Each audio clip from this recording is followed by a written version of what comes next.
జిల్లాలో రాజకీయ వాతావరణం వేడెక్కింది. ఇప్పటికే సత్తుపల్లి నియోజకవర్గ కేంద్రంగా గత మొన్నటికి మొన్న సొండ్ర వెంకట వీరయ్యతో పాటు పిడమర్తి రవి, అటు లోకల్ ఎమ్మెల్యే మఠార్ రాఘమయ్య దయానంద్ మధ్య మాటల యుద్ధం కొనసాగగా ఆషాఢ మాసం సందర్భంగా మన కాసం ఫ్యాషన్స్ కిలో చీరలు కొనండి, అరకిలో చీరలు ఉచితంగా పొందండి. ఇప్పుడు ఖమ్మానికి చేరుకుంది. ఆ ఖమ్మం జిల్లాలోని ఖమ్మం నియోజకవర్గంలో ఇటు మాజీ మంత్రి పోడా జయకుమార్ అనుచరుల మధ్య, ఇటు ప్రస్తుత మంత్రి ఖమ్మం ఎమ్మెల్యే ప్రస్తుత వ్యవసాయ శాఖ మంత్రి తుమ్మల నాగేశ్వరరావు అనుచరుల మధ్య మాటల యుద్ధం కొనసాగుతుంది. అభివృద్ధి మేం చేశామంటూ పోటాపోటీ ప్రెస్ మీట్లు పెట్టి నాయకులు చెప్తున్నారు. మొన్న త్రీ టౌన్ నాయకులు ప్రెస్ మీట్ పెట్టి, త్రీ టౌన్ కాంగ్రెస్ నాయకులు కార్పొరేటర్లు ప్రసన్న కృష్ణ, బాలగంగాధర తిలకులు ప్రెస్ మీట్ పెట్టి అభివృద్ధి అంతా తుమ్మల నాగేశ్వరరావు చేసిందేనని, గతంలో పోడా జయకుమార్ ఎటువంటి అభివృద్ధి చేయలేదని గొప్పలు చెప్పుకుంటున్నారు తప్ప అభివృద్ధి అంతా పాలేరు టు పర్ణశాల వరకు అభివృద్ధి చేసిన ఘనత మంత్రి తుమ్మల నాగేశ్వరరావుకే దక్కుతుందని వారు తెలిపారు. అదేవిధంగా నిన్న మంత్రి తుమ్మల క్యాంప్ కార్యాలయంలో రఘునాథపాలెం మండల కాంగ్రెస్ కార్యకర్తలతో పాటు అటు వ్యవసాయ మార్కెట్ చైర్మన్ ఎర్రగర్ల హనుమంతరావుతో పాటు ఆయన ఆధ్వర్యంలో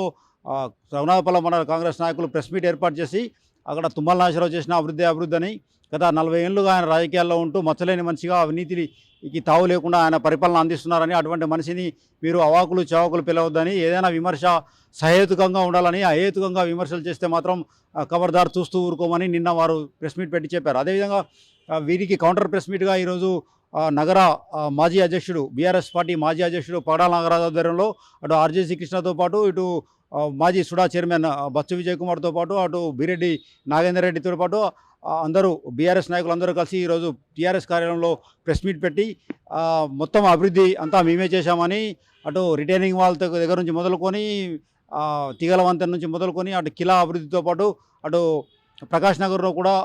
చెక్ డ్యామ్ కడితే చెక్ డ్యామ్ను కూల్చివేసి ఇప్పుడు భూగర్భ జలాలు సైతం ఖమ్మం జిల్లాకు లేకుండా చేశారని దుయ్యబట్టారు. అదేవిధంగా అభివృద్ధి అంతా మేమే చేశామని మొత్తం 1400 కోట్ల రూపాయల అభివృద్ధి నిధులు తీసుకొచ్చి ప్రభుత్వం పోవడానికంటే ముందు కేటీఆర్తో శంకుస్థాపనలు చేయించామని సైతం వారు తెలిపారు. మరోమారు వారు స్పష్టం చేశారు, బీఆర్ఎస్ హయాంలోనే బీఆర్ఎస్ మాజీ మంత్రి పోడా జయకుమార్ చేతుల మీదుగానే ఇక్కడ ఖమ్మం నగరంలో అభివృద్ధి పనులు జరిగాయని, అటు రఘునాథపాలెం మండలంలో కూడా సస్యామలం చేశామని వారు చెప్తున్నారు. వీడియో జర్నలిస్ట్ నాగేందర్తో హరీష్, ఆర్టీవీ ఖమ్మం నుండి. విడతల వారీగా ఒకరోజే 3 ప్రాంతాలలో ప్రెస్ మీట్లు పెట్టడం, అయినప్పటికీ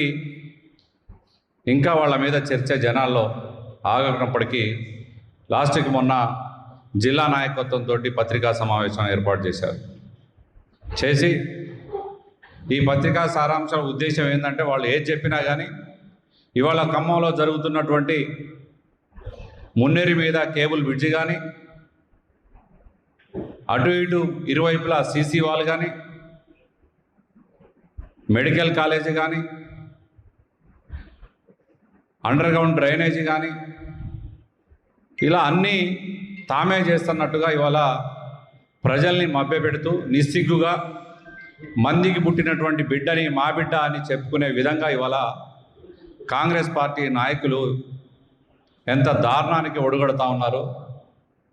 ఎంతటి దౌర్భాగ్యమైనటువంటి పరిస్థితి ఇవాళ వాళ్ళకి ఏర్పడిందనే దానికి ఇదొక్కటే నిదర్శనం. పోనీ మీ దగ్గర ఏమన్నా ఆధారాలు ఉన్నాయా అంటే, పైన నాయకులు స్క్రిప్ట్ ఇవ్వటం, వీళ్ళు కూర్చొని చదవటం తప్ప పూర్తిగా ప్రెస్ మీట్లో కూర్చున్న వాళ్ళకి ఎవ్వరికి కూడా అవగాహన లేదు. ఆ వర్కులు ఎప్పుడు శాంక్షన్ అయినది కూడా ఈరోజు కాంగ్రెస్ పార్టీలో ఉన్నటువంటి నాయకులకే తెలియదు. ఆ ప్రెస్ మీట్లో కూర్చొని కూడా ఈ బీఆర్ఎస్ పార్టీలోంచి ఎవరైతే కండోలు మార్చారో నాయకులు, వాళ్ళని అడిగి అంకెలు చెప్తా ఉన్నారు తప్ప స్వతహాగా వాళ్ళు ఈ ఖమ్మంలో ఏం జరుగుతుందని కూడా చెప్పలేని పరిస్థితిలో ఉన్నారు. ఎందుకంటే వాళ్ళకి తెలియదు, ఈ ప్రభుత్వం నిధులు ఇవ్వలేదు, ఈ ప్రభుత్వం తరఫున పనులు జరగట్లేదు కాబట్టి వాళ్ళకి తెలియదు. ఆనాడు 2023 జనవరి 18వ తారీఖున 19న కేటీఆర్ గారు ఖమ్మం వచ్చి దాదాపు 1300 కోట్ల చిల్లరకు ఆనాడు ఖమ్మంలో శంకుస్థాపన చేసి, ఆ మున్నేరు మీద ఉన్నటువంటి సస్పెన్షన్ బ్రిడ్జికు, మున్నేరు ఇరువైపులా సీసీ వాల్కు, మిగతా ఇంకా చాలా వర్కులకు కూడా ఖమ్మంలో ఆనాడు మరి ప్రారంభోత్సవం చేసి శంకుస్థాపన చేసినటువంటి సందర్భాన్ని